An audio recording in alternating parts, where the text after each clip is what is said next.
Has your country been unable to keep the peace and is repeatedly getting involved in conflicts with other nations? If so, then you need to join the United Nations. Hi, I'm Antonio Gutierrez, the current Secretary General of the United Nations. Our organization's goal is to keep international peace and resolve conflicts between nations. Before the United Nations came into existence, there was another group with the same intentions as ours that would eventually fail. This organization was the League of Nations. The League of Nations was established after World War I to prevent future wars and keep the peace. U.S. President Woodrow Wilson was a key identity in the formation of the organization, yet the United States did not join because Congress didn't approve it. This showed that the organization had a limit in power, and that if the nation didn't agree with them, they could leave, which is exactly what Japan did after being condemned for invading Manchuria in the beginnings of World War II. The League of Nations also did not act upon actions they did not approve, including many of Hitler's in the foundations of World War II. This is why the League of Nations was ineffective and eventually dismantled in 1946. The United Nations started off as an alliance of 26 nations in World War II, including the 5 main Allied powers: the United States, the United Kingdom, France, the Soviet Union, and the Republic of China. When the war was coming to an end, other nations wanted to join because it was such a huge alliance. In 1945, the alliance members gathered in San Francisco, California, to draft a charter for the post-war organization, using the same name. The organization was officially founded on October 24, 1945, with 51 nations as members. Over the years, even more members have joined, and there are currently 193 total members. The only countries that are not members are the State of Palestine and Holy See. There are many different organs within the United Nations. I'm the Secretary General, and the Charter describes my job as the Chief Administrative Officer.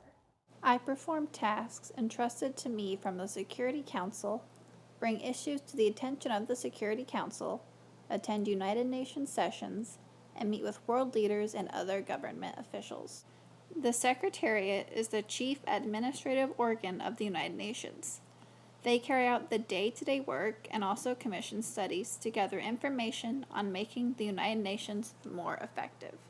The General Assembly is the main body of the United Nations and is composed of a delegate from every member of the United Nations. They meet annually to vote on issues dealing with peace and security. The General Assembly only has the power to make recommendations, not binding decisions. The Security Council does have the power to make binding decisions.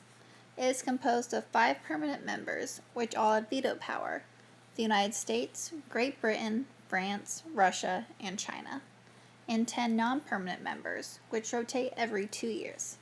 The purpose of this organ is to peacefully resolve international conflicts and prevent wars. The Economic and Social Council's job is to promote international economic and social cooperation. The judicial organ of the United Nations is the International Court of Justice. They deal with legal disputes between nations and opinions on legal matters submitted by the General Assembly. The headquarters for the United Nations are located in New York City, and they have regional offices in Geneva, Vienna, and Nairobi. There are 6 official languages of the United Nations. They are Arabic, Chinese, English, French, Russian, and Spanish. The Cold War was an issue for the United Nations. The United States and the Soviet Union both had permanent seats on the Security Council. Both countries tried using the United Nations to win over other countries through propaganda. The propaganda was usually aimed at criticizing the other. The two powers rarely saw eye to eye on issues, which prolonged negotiations in the United Nations. In 1948 to 1949, the two powers came very close to war over the Berlin blockade. Many members of the United Nations often sided with the United States, which made some groups think that the United Nations was an instrument of American policy. The United Nations focused on peacekeeping rather than peacemaking. Peacemaking is peaceful ways of resolving disputes, And peacekeeping is maintaining a truce or peace and is situated before peace enforcement. In 1950, the Soviet Union boycotted the United Nations when the Korean War broke out. The United States took advantage of this and brought up the topic of the war in the Security Council. Because the Soviet Union was not present, no one vetoed United Nations action against the communist nation of North Korea for invading South Korea. The Soviet Union questioned whether or not the action was legitimate, meaning that this action was not one of the collective security because not every member approved it. When World War II ended, many countries in Africa, Asia, and the Middle East that were formerly colonial territories became independent nations. This process is known as decolonization.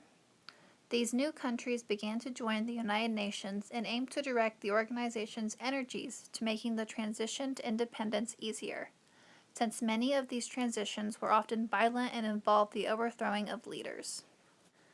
In the early 21st century, the United Nations has dealt with humanitarian crises, civil wars, refugee flows, AIDS, financial disruptions, international terrorism, and wealth issues between the world's richest and poorest groups of people. So, are you interested in joining the United Nations? You may be wondering, what are the requirements? How does my nation get in? Well, it's simple.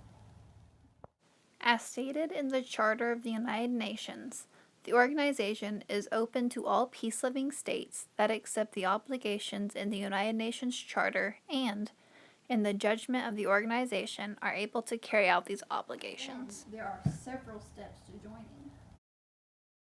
First, the nation will submit an application to the Secretary General, me, and a letter stating that it accepts the Charter's obligations.